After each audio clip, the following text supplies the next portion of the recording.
I wanted to do an unboxing of my G-LOC brake pads because I don't think a lot of people are very familiar with them yet.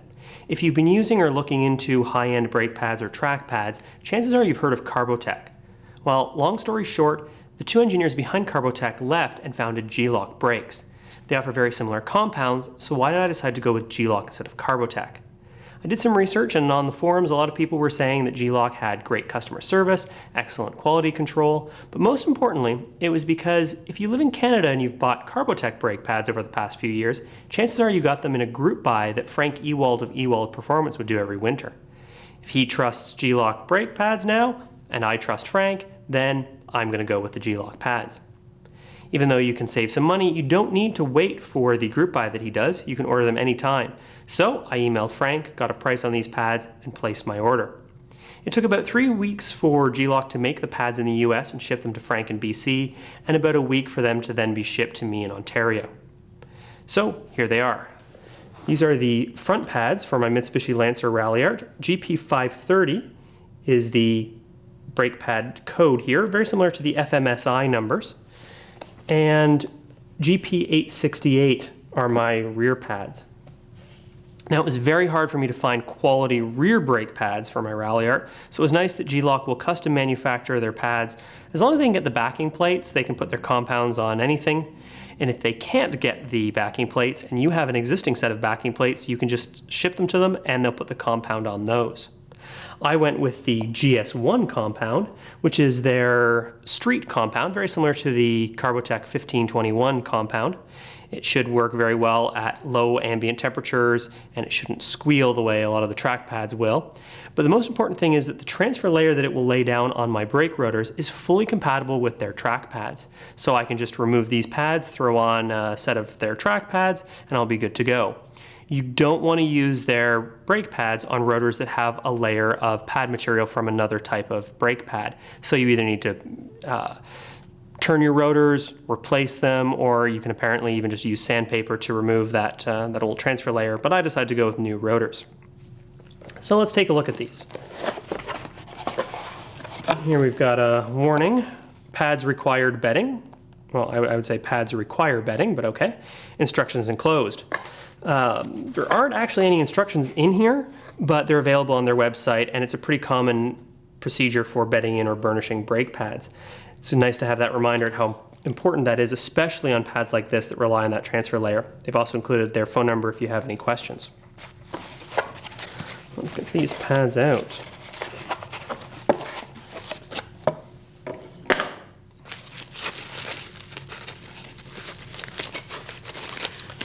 We have an inner pad,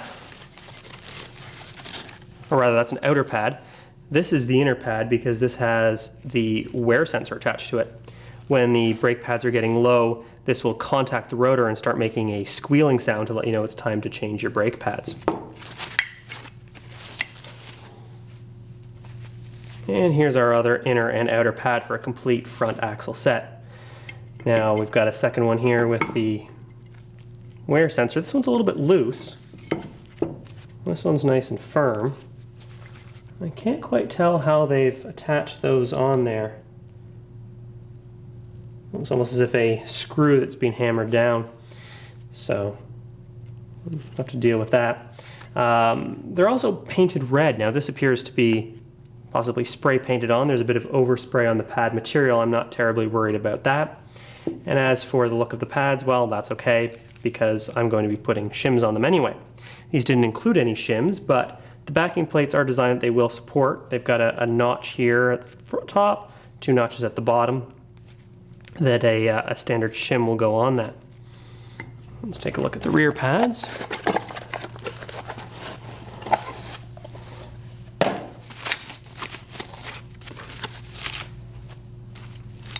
Here's our complete axle set for the rear.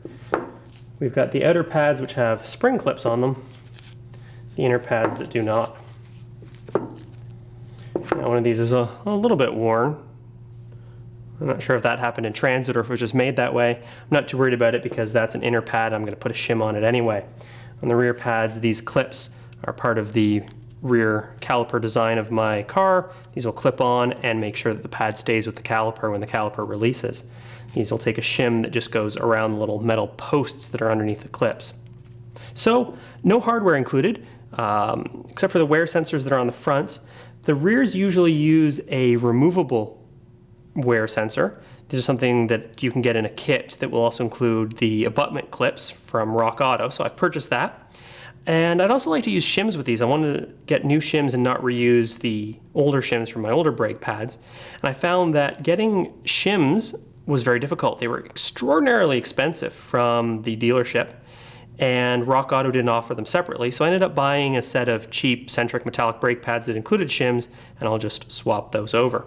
Same thing with the rear brake pad sensors. Those are easy enough to clip on. So good to know that that's not included. I'm not terribly worried about it. It doesn't add much to the price. I can get those very cheaply. And there's the pad. Can't wait to get these installed and see how they perform on the car.